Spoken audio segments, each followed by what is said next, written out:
Hi everyone, welcome to my YouTube channel botany educator. आज का अपना टॉपिक है एक्टोकार्पस। सबसे पहले बात कर लेते हैं इसकी क्लासिफिकेशन की, जो कि एफी फ्रिश ने दी थी। तो इन्होंने इसे क्लास फियोफाइसी, ऑर्डर एक्टोकार्पेस और फैमिली एक्टोकार्पेसी के अंदर रखा था। वहीं जेम्स स्मिथ ने इसे डिवीज़न फियोफाइटा और क्लास आइसोजेनरेटी और ऑर्डर एक्टोकार्पेस और फैमिली एक्टोकार्पिएसी के अंतर्गत रखा था। अब जो है इन्होंने क्यों इसे आइसोजेनरेटी क्लास में रखा था, इसकी बात हम जब करेंगे, जब इसकी जो है मैं अपने को लाइफ साइकिल बताऊंगी, तब मैं बताऊंगी आपको कि इसको इन्होंने आइसोजेनरेटी के अंदर क्यों रखा। अभी हम बात कर लेते हैं इसकी अकरेंस की। तो इन्होंने इसे प्रीडोमिनेंटली फ्रेश वाटर में देखा कि ये प्रीडोमिनेंटली फ्रेश वाटर में पाई जाती है। एपिफिटिकली यानी प्लांट्स की सरफेस के ऊपर ये ग्रो करती है, जिसे एक्टोकार्पस कॉनिफेरस। एपिजोइक यानी एनिमल सरफेस के ऊपर ग्रो करती है, जिसे फेसिकुलेटस। एंडोफिटिकली यानी प्लांट टिश्यूज़ के अंदर यानी inside the tissues of plant ये ग्रो करती है, जिसे डर्मोनिमेटस। फिर थैलस स्ट्रक्चर, तो ये ट्राइकोथिकस टाइप की होती है। फिलामेंटस ब्रांच इसका थैलस रहता है।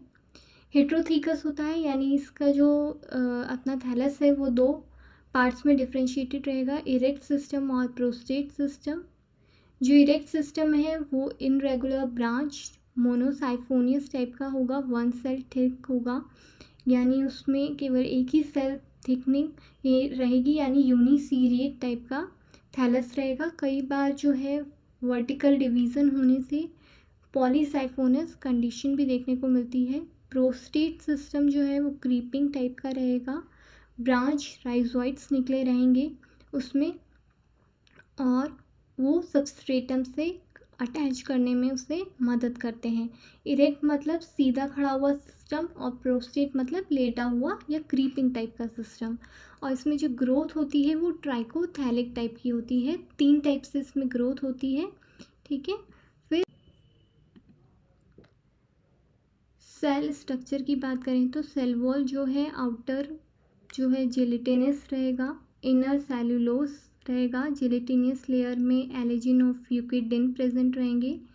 साइटोप्लाज्म में सेंटर में न्यूक्लियस प्रेजेंट होगा। साइटोप्लाज्म में बहुत सारे क्रोमेटोफोर्स प्रेजेंट होंगे, जो कि डिस्कॉइड या बैंड शेप्ड होंगे, जिसमें प्रोजेक्टेड पेरनॉइड्स प्रेजेंट होंगे। मेन पिगमेंट क्लोरोफिल ए और सी रहेगा, और साथ में कैरोटीन और ज़ैंथोफिल प्रेजेंट होंगे।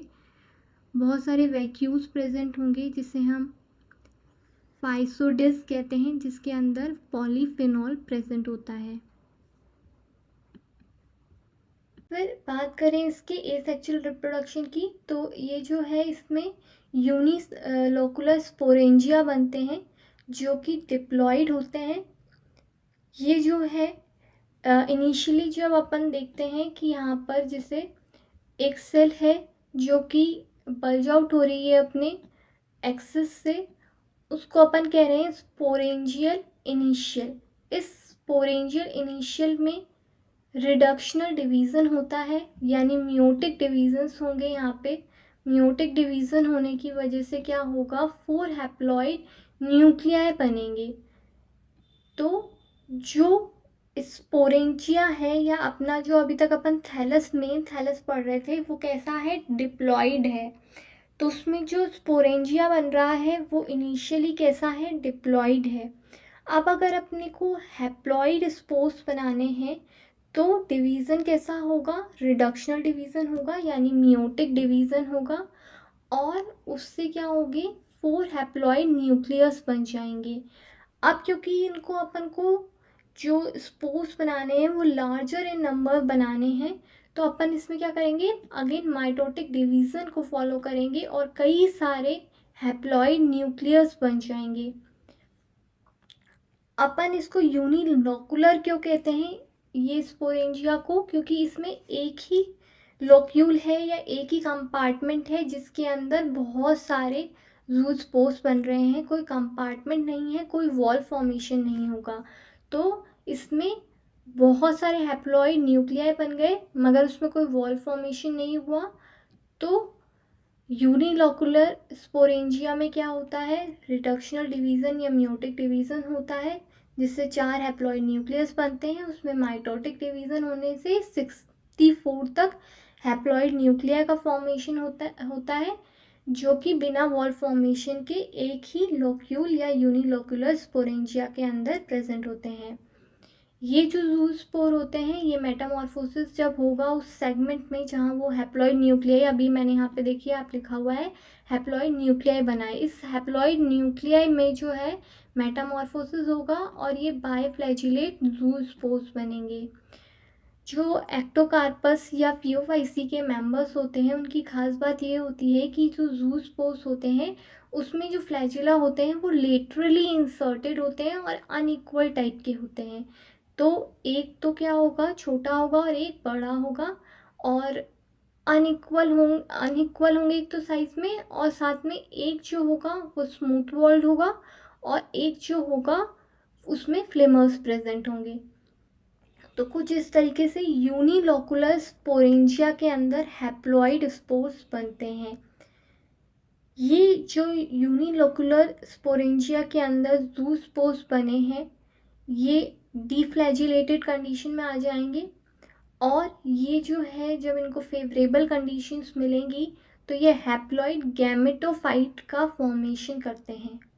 ठीक है, तो ये लाइफ साइकिल में पार्ट लेंगे। और ये जो है अभी तक अपन क्या पढ़ रहे थे, जो मेन प्लांट बॉडी है वो कैसी है, डिप्लॉइड है। डिप्लॉइड जब भी कोई प्लांट बॉडी होती है तो उसको अपन क्या कहते हैं, स्पोरोफाइट। तो स्पोरोफाइट के अंदर क्या बना है, स्पोरेंजियल इनिशियल। स्पोरेंजियल इनिशियल के अंदर जो है बहुत सारे ज़ूस्पोर्स बन रहे हैं जो कि हैप्लॉइड हैं। अब जब हैप्लॉइड ज़ूस्पोर बना है तो हैप्लॉइड ही अपना नेक्स्ट जनरेशन आएगी तो जो गैमेटोफाइट बनेगा उससे, और वो गैमेटोफाइट कैसा होगा, हैप्लॉइड होगा, जिसमें प्लूरिलोकुलर गैमेटेंजिया फॉर्म होंगे। अब क्या होता है, कई बारी एसेक्सुअल रिप्रोडक्शन में एक और टाइप का स्पोरेंजिया बनता है जो कि वो भी डिप्लॉइड होता है, मगर उसमें डिप्लॉइड टाइप के ज़ूस्पोर्स बनते हैं। तो उनकी बात कर लेते हैं कि इनको अपन जो स्पोरेंजिया होते हैं इनको बोलते हैं प्लूरिलोकुलर या न्यूट्रल स्पोरेंजिया, क्योंकि इसमें कोई भी रिडक्शनल डिवीज़न नहीं होता है, तो न्यूट्रल टाइप का अपन डिवीज़न कह सकते हैं। तो इन्हें हम न्यूट्रल स्पोरेंजिया कहते हैं। और जो ज़ूस्पोर्स बनते हैं वो कैसे होते हैं, डिप्लॉइड होते हैं, क्योंकि इनमें कोई भी रिडक्शनल डिवीज़न नहीं होता। प्लूरिलोकुलर क्यों कहते हैं, क्योंकि इसमें कई सारे कंपार्टमेंट्स बने हुए होते हैं। जो अपन यूनिलोकुलर की बात कर रहे थे तो उसमें केवल एक ही लोक्यूल प्रेजेंट था, और इसमें अपन देख सकते हैं काफ़ी सारे वॉल फॉर्मेशन होने से काफ़ी सारे यहाँ पर अपन देख सकते हैं कि लोक्यूल्स फॉर्म हो गए हैं। इस तरीके से यहाँ पर बहुत सारे कंपार्टमेंट्स बन गए हैं। तो जो स्पोरेंजियल इनिशियल है यहाँ पे अपन देख सकते हैं, ये स्पोरेंजियल इनिशियल है, इसमें रिपीटेड ट्रांसफर्स और वर्टिकल डिवीजन्स होते हैं और वॉल फॉर्मेशन होता है साथ के साथ, और एक मल्टी सेलुलर प्लूरिलोकुलर स्पोरेंजिया का फॉर्मेशन होता है। इस सेगमेंट में जब डिवीज़न होगा तो डिप्लॉयड यूनी न्यूक्लिएट सेल्स बन जाएंगी अलग अलग, क्योंकि इसमें रिडक्शनल डिवीज़न नहीं हुआ है। तो जो सेल है वो कैसी है, डिप्लॉयड यूनी न्यूक्लिएट सेल्स बनेंगी। जो सेगमेंट्स अलग अलग बने हैं वो डिप्लॉयड होंगे, और इनमें जब अपना डेवलपमेंट होगा तो ये जो है बायफ्लैजिलेट, जो है यहाँ पे लिखना रह गया है, तो ये जो ई सेगमेंट है ये मेटामॉर्फोसिस करके बायफ्लैजिलेट ज़ूस्पोर्स का फॉर्मेशन कर देंगे। तो जो ज़ूस्पोर्स हैं वो बायफ्लैजिलेटेड हैं और डिप्लॉयड कंडीशन के हैं। इनमें भी जो फ्लैजिला है वो लेटरली इंसर्टेड रहेगा, अनइक्वल टाइप का रहेगा, मगर ये जो प्लूरिलोकुलर स्पोरेंजिया है ये न्यूट्रल ज़ूस्पोरेंजिया है। इनमें किसी भी तरीके का ऑल्टरनेशन ऑफ जनरेशन में ये पार्ट नहीं लेते हैं। ठीक है, तो इसमें किसी भी तरीके का अपन को ये ऑल्टरनेशन ऑफ जनरेशन में पार्ट नहीं लेंगे। जैसे अपन ने पिछले वाले में पढ़ा था कि वो गैमेटोफाइट फॉर्म कर रहा था, तो ये गैमेटोफाइट फॉर्मेशन में हेल्प नहीं करेगा। ये सिर्फ एसेक्सुअल साइकिल को कंप्लीट करेगा, तो ये केवल एसेक्सुअल साइकिल में ही पार्ट लेके रह जाएगा। फिर अपन सेक्सुअल साइकिल की बात करते हैं। तो अपन ने बात की थी जो यूनिलोकुलर स्पोरेंजिया थे उसके अंदर क्या बन रहा था, जूस्पोर्स बन रहे थे। जो जूस्पोर्स बने उनसे जो है गैमेटोफाइट डेवलप हुआ और उस गैमेटोफाइट पे क्या डेवलप हो गए, प्लूरीलोकुलर प्लूरीलोकुलर गैमेटेंजिया फॉर्म हुए। तो ये गैमेटेंजिया जो फॉर्म होते हैं, ये गैमेटेंजिया ही रिप्रोडक्शन में हेल्प करते हैं, सेक्सुअल रिप्रोडक्शन में पार्ट लेते हैं। तो इनमें मेनली जो एक्टोकार्पस में रिप्रोडक्शन होगा वो मेनली एनाइसोगैमस टाइप का होगा। वैसे आइसोगैमस, एनाइसोगैमस, वोगैमस तीनों टाइप का होता है। और फिजियोलॉजिकली एनाइसोगैमी जो है सिलिक्यूरस स्पीसीज में देखने को मिली है, वहीं सेनेड्रुअस स्पीसीज में मॉर्फोलॉजिकली एनाइसोगैमी देखी जाती है। अब जो गैमेटेंजिया फॉर्म हुआ है उसमें जो है मेगा गैमेटेंजिया जो होते हैं वो लार्जर फीमेल गैमेट प्रोड्यूस करते हैं या पॉजिटिव स्ट्रेंथ से अपन उसे रिप्रेजेंट करते हैं। वहीं जो माइक्रो गैमेटेंजिया फॉर्म होते हैं वो स्मॉलर गैमेट या मेल गैमेट बनाते हैं, जिन्हें हम नेगेटिव साइन से भी शो करते हैं। अब जब मेल और फीमेल गैमेट फ्यूज़ करेंगे तो वो जाइगोट बनाएंगे, जिसको हम जाइगोस्पोर्स भी कहते हैं। ठीक है, एक्टोकार्पस के केस में हम उसे जाइगोस्पोर्स कहते हैं।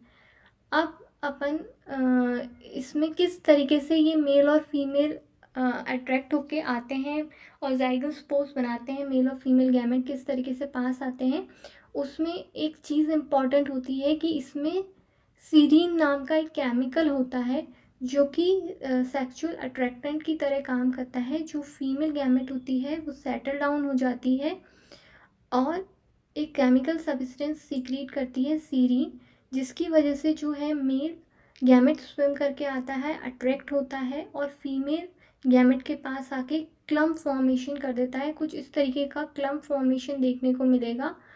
और क्लम्प मतलब बहुत सारे मेल गैमेट एक तरीके से गुच्छे में आके और उस तरीके से एक तरीके से इकट्ठा हो जाना, गैदर हो जाना एक ही जगह पे और एक फीमेल के अराउंड गैदर होके आ जाएंगी, क्लम्प टुगेदर हो जाएंगे सीरीन केमिकल अट्रैक्टेंट की वजह से।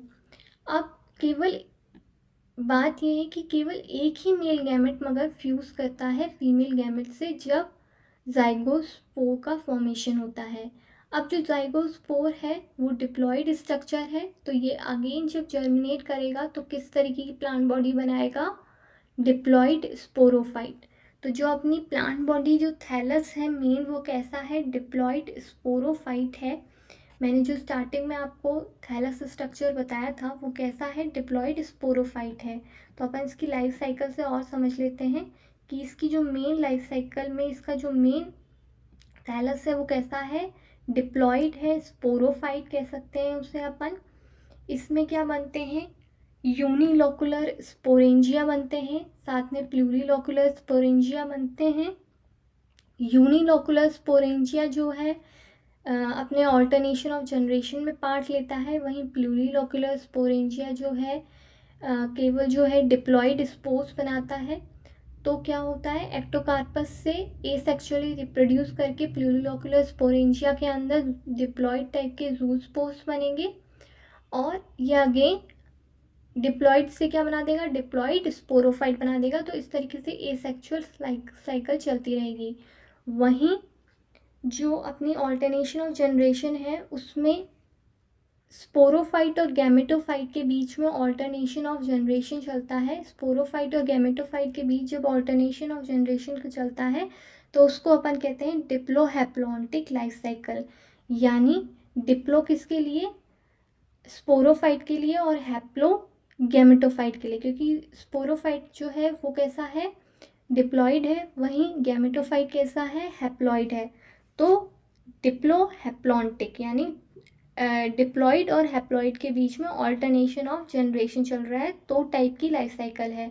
अब मैंने स्टार्टिंग में बताया था कि इसे हमने आइसोजेनरेटी के अंदर रखा है, क्योंकि जो इसका डिप्लॉयड और हैप्लॉयड फेस है वो मॉर्फोलॉजिकली आइसोमॉर्फिक होते हैं।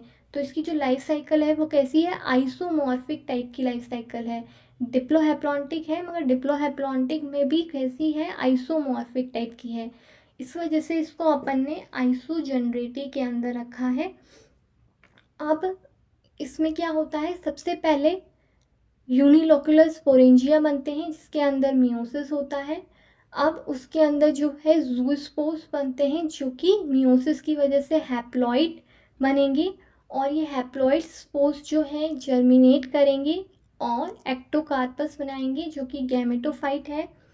ठीक है, अब यहाँ पर जो है ये गैमेटोफाइट के अंदर क्या बनेंगे, गैमेटेंजियम बनेंगे। ठीक है, जो अपना गैमेटोफाइट बना है जूस्पोर्स से, ये हैप्लॉइड है, तो गैमेटेंजियम भी कैसे होंगे, हैप्लॉइड होंगे। तो इससे डायरेक्टली मेल गैमेटेंजियम है तो नेगेटिव, या अपन मेल गैमेट कह सकते हैं कि यहाँ पर जो है मेल गैमेटेंजियम है तो मेल गैमेट बन गया है, यहाँ पे मेल गैमेटेंजियम है तो मेल गैमेट बन गया है, और फीमेल गैमेट है तो फीमेल गैमेटेंजियम बन गया है। ठीक है, और मेल और फीमेल जब फ्यूज़ करेंगे तो क्या बनाएंगे, जाइगोस्पोर या जाइगोट का फॉर्मेशन करेंगे, और ये जो है दोबारा से लाइफ साइकिल में एंटर कर जाएगा। तो इस तरीके से डिप्लोहैप्लॉन्टिक टाइप की इसमें लाइफ साइकिल चलती है, और जो कि आइसोमॉर्फिक टाइप की है। अब इसके कुछ MCQs ले लेते हैं। पहला है, heterotrichous thallus is seen in coleochaete, ectocarpus, richelia, all of above. तो सभी में जो है अपने को हेटेरोथीकस टाइप का थैलस देखने को मिलता है, चाहे वो कोलियोकीट हो, चाहे एक्टोकार्पस हो, और चाहे रिचेलिया हो। फिर which of the following predominantly found in marine water. तो फियोफाइसी और रोडोफाइसी के जो मेंबर्स होते हैं वो प्रीडोमिनेटली मैराइन वाटर में मिलते हैं। तो उडोगोनियम और कारा जो है वो क्लोरोफाइसी के मेंबर्स हैं और ये फ्रेश वाटर में मिलते हैं। तो एक्टोकार्पस जो है अपन को प्रीडोमिनेटली मैराइन वाटर में मिलेगा। मेन फोटोसिंथेटिक पिगमेंट इन एक्टोकार्पस, तो जो फियोफाइसी के मेंबर्स हैं या एक्टोकार्पस है उसके अंदर मेन फोटोसिंथेटिक पिगमेंट्स कौन सा होता है, क्लोरोफिल ए और सी। ए और बी किस में मिलता है, क्लोरोफाइसी के मेंबर में, ए और डी रोडोफाइसी के मेंबर में, वहीं ए और ई जेंथोफाइसी या वॉचेरिया जो मैंने अभी अभी पढ़ाया था आप लोगों को, उसमें ए और ई देखने को मिलता है। फिर है which of the following correct about Ectocarpus. Asexual reproduction by zoospores, तो इसमें एसेक्सुअल रिप्रोडक्शन जूस्पोर्स से होता है, बिल्कुल सही है। सेक्सुअल रिप्रोडक्शन एनाइसोगैमस टाइप का, ये भी सही है, एनाइसोगैमस टाइप का रिप्रोडक्शन होता है। डिप्लोहैप्लॉन्टिक टाइप की लाइफ साइकिल होती है, हाँ बिल्कुल होती है, जो कि आइसोमॉर्फिक टाइप की होती है। तो ऑल ऑफ अबव करेक्ट हो जाते हैं एक्टोकार्पस के लिए। फिर है in plurilocular sporangia diploid zoospores form, haploid zoospores form, both A and B. तो इस प्लूरिलोकुलर स्पोरेंजिया के अंदर डिप्लॉइड जूस्पोर्स बनते हैं, वहीं हैप्लॉइड जूस्पोर्स यूनिलोकुलर स्पोरेंजिया के अंदर बनते हैं। प्लूरिलोकुलर मतलब बहुत सारे उसमें सेगमेंट्स बनेंगे, बहुत सारे लोक्यूल्स बनेंगे, और उनके अंदर कोई भी म्यूटिक डिवीज़न नहीं होगा, इस वजह से जो स्पोर्स बनेंगे वो डिप्लॉइड टाइप के होंगे। तो आज के लिए इतना ही। आई होप आपको वीडियो अच्छा लगा होगा। अगर आपको वीडियो अच्छा लगा है तो लाइक कीजिएगा, ज़्यादा से ज़्यादा मेरे वीडियो को शेयर कीजिए, और कोई भी डाउट है तो आप कमेंट बॉक्स में पूछ सकते हैं, और आप मेरे चैनल पे नए हैं तो सब्सक्राइब करना मत भूलिए। Thank you for watching.